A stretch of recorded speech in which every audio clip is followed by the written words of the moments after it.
मैं गरिमा अग्रवाल आप सभी का वंदन करती हूँ, अभिनंदन करती हूँ। आइए आज हम सुनते हैं जितिया व्रत की पौराणिक कथा। यह व्रत संतान की लंबी उम्र के लिए किया जाता है। 3 दिन तक चलने वाले इस व्रत के नियम बेहद कठिन होते हैं। व्रत तब तक पूर्ण नहीं माना जाता जब तक इसकी व्रत कथा पढ़ी या सुनी ना जाए। इसीलिए आज हम आपको जितिया व्रत की पौराणिक व्रत कथा बता रहे हैं। गंधर्वों के राजकुमार का नाम जिमुतवाहन था। वे बड़े उदार और परोपकारी थे।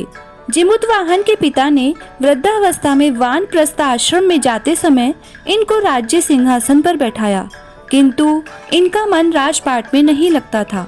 वह राज्य का भार अपने भाइयों पर छोड़कर स्वयं वन में पिता की सेवा करने चले गए। वहीं पर उनका मलयवती नामक राज्य कन्या से विवाह हो गया। एक दिन जब वन में भ्रमण करते हुए जिमुतवाहन काफी आगे चले गए, तब उन्हें एक वृद्धा विलाप करते हुए दिखी। इनके पूछने पर वृद्धा ने रोते हुए बताया, मैं नागवंशी स्त्री हूँ और मुझे एक ही पुत्र है। पक्षी राज गरुड़ के समक्ष नागों ने उन्हें प्रतिदिन भक्षण हेतु एक नाग सौंपने की प्रतिज्ञा की हुई है। आज मेरे पुत्र शंखचूड़ की बलि का दिन है। जिमुतवाहन ने वृद्धा को आश्वस्त करते हुए कहा, डरो मत, मैं तुम्हारे पुत्र के प्राणों की रक्षा करूंगा। आज उसके बदले मैं वध्यशिला पर लेटूंगा।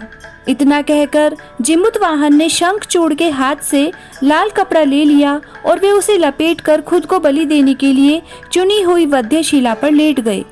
नियत समय पर गरुड़ बड़े वेग से आए और वह लाल कपड़े में ढके जिमुतवाहन को पंजे में दबोचकर पहाड़ के शिखर पर जाकर बैठ गए।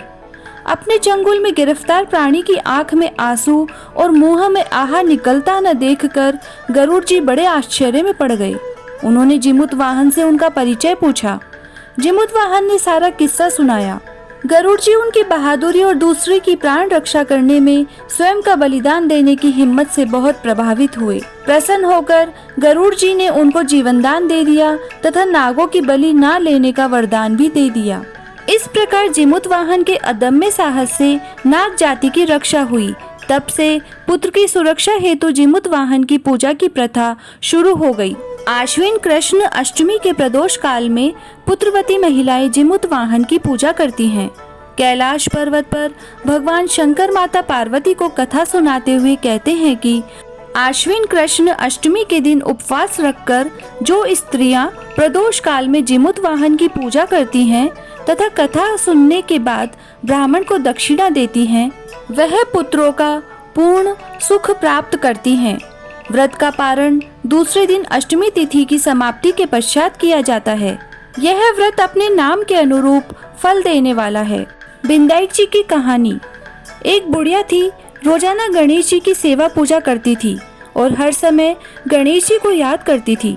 एक दिन गणेश जी ने प्रसन्न होकर बुढ़िया को स्वप्न में दर्शन दिए और कहा कि बुढ़िया कुछ मांग ले।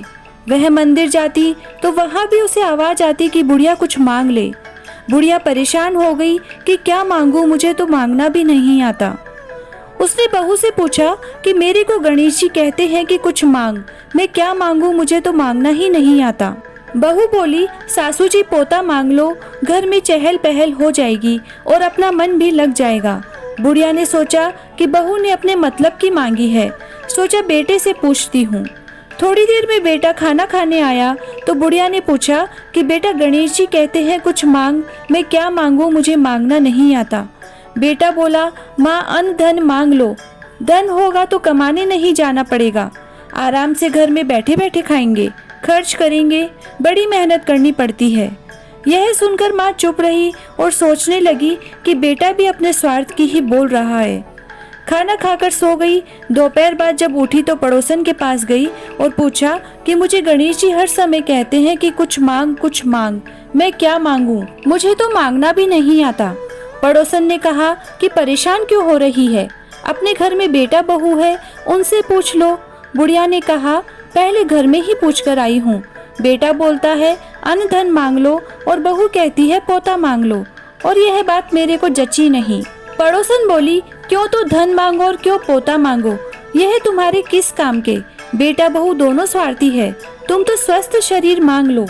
शरीर सही रहेगा तो आराम से तीर्थ व्रत करना, घूमना फिरना, सत्संग करना, अच्छा जीवन बिताना, भगवान की भक्ति करना, इसीलिए दीदे घोड़े मांग लो।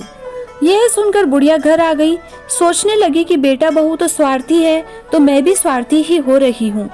मैं अपने मतलब से जीऊंगी तो स्वार्थी ही रही ना। उसने सोचा कि मैं इस घर की मुखिया हूँ, मुझे तो परिवार की सुख शांति बनानी है। बेटा बहू खुश हो और मैं भी खुश रहूं, ऐसा मांगना चाहिए। ऐसे सोचते सोचते वह सो गई और सुबह जल्दी उठकर नहा धोकर गणेश जी के मंदिर में गई और साफ सफाई करने लगी। मंदिर में आवाज आई, बुढ़िया कुछ मांग लो। बुढ़िया ने कहा कि महाराज जो मांगू वो सब देवोगे। गणेश जी ने सोचा बुढ़िया भोली है, मांगना तो आता नहीं है। गणेश जी ने कहा जो मांगोगी वह सब मिलेगा।